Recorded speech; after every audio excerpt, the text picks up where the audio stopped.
के क्लास में हम लोग 7th के फिजिक्स शुरू करेंगे, जिसमें चैप्टर 13 में टाइम मेजरमेंट एंड मोशन है। ठीक है, लेक्चर फर्स्ट में हम लोग देखेंगे कि अगर time measurement and motion object motion है तो सबसे पहले उसमें पॉइंट आता है रेस्ट। अगर ऑब्जेक्ट रेस्ट में होगा तो फिर वो मोशन में आएगा।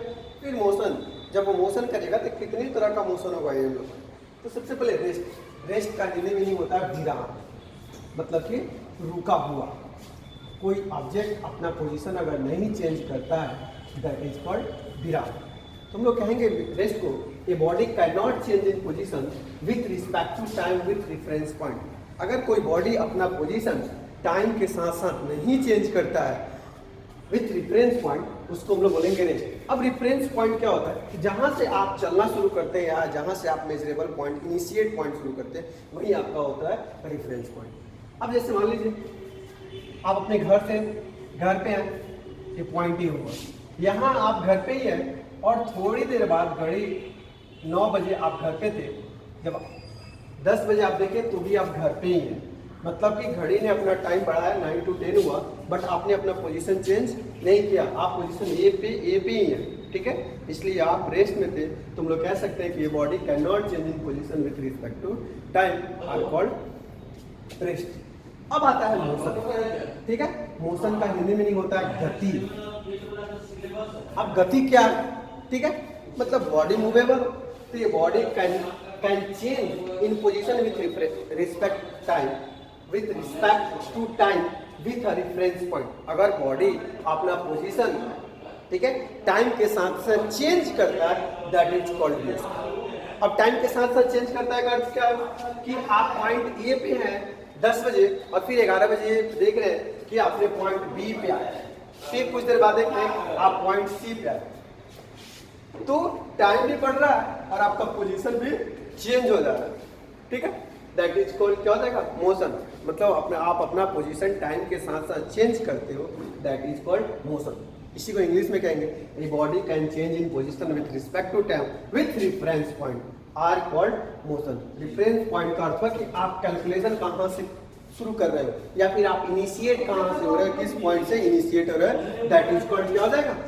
Reference point. अब जब मोशन पढ़ ली, रेस्ट पढ़ ली, अब है टाइप्स ऑफ मोशन।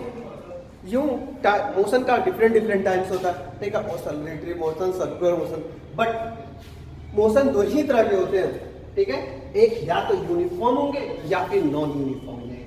यूनिफॉर्म का अर्थ होता है समान गति, समान गति, और इसका होता है असमान गति,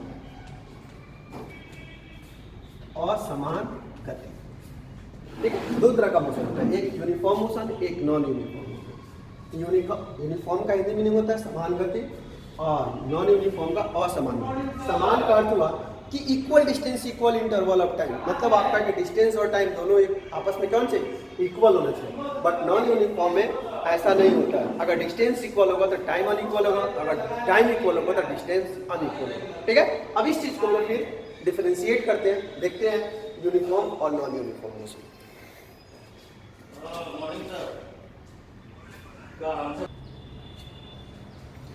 अब देख रहे हैं यूनिफॉर्म मोशन मतलब कि समान गति, समान गति मतलब कि इसमें डिस्टेंस और टाइम दोनों आपस में क्या होना चाहिए? इक्वल होना चाहिए।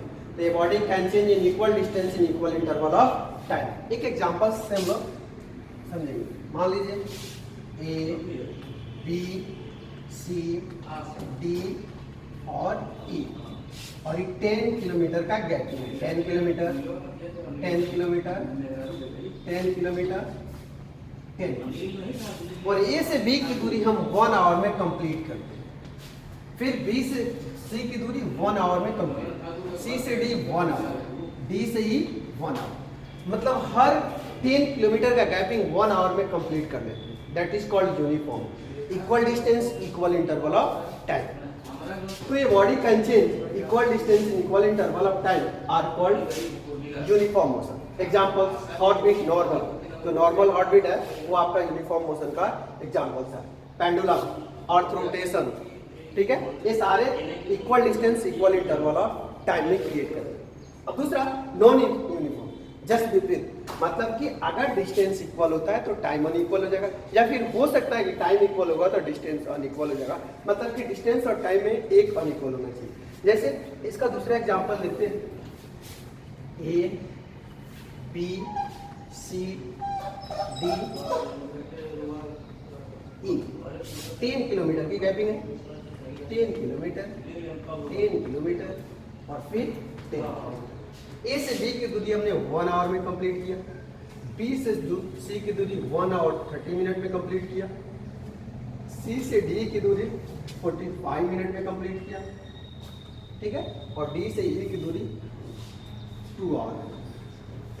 हम देख रहे हैं कि हर 10 किलोमीटर की दूरी जो कंप्लीट हो रहा है उसमें टाइम वेरिएशन जो हो रहा है वेरी कर रहा है। जैसे ए से बी की दूरी 1 आवर, बी से सी की दूरी 1.30 आवर, सी से डी की दूरी 45 मिनट और डी से ई की दूरी 2 आवर, ठीक है, मतलब कि डिस्टेंस जो था इक्वल था बट टाइम अनइक्वल, ठीक है।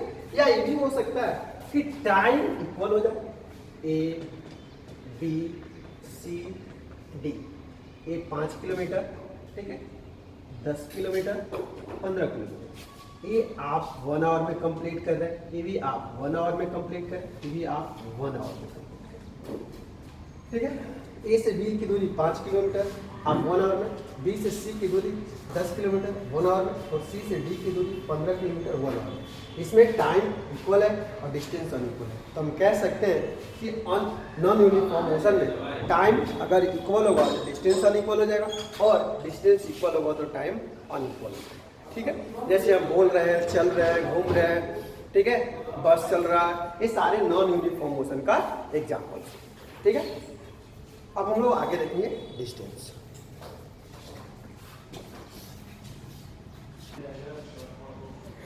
नेक्स्ट क्लास में हम लोग पढ़ेंगे डिस्टेंस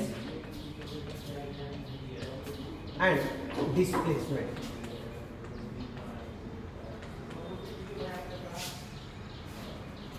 ठीक है, डिस्टेंस को हिंदी में कहते हैं दूरी और इसको बोलते हैं विस्थापन। दूरी और विस्थापन अगले क्लास में हम लोग पढ़ेंगे दूरी और विस्थापन क्या होता है, तो हम फिर पढ़ेंगे दूरी और विस्थापन।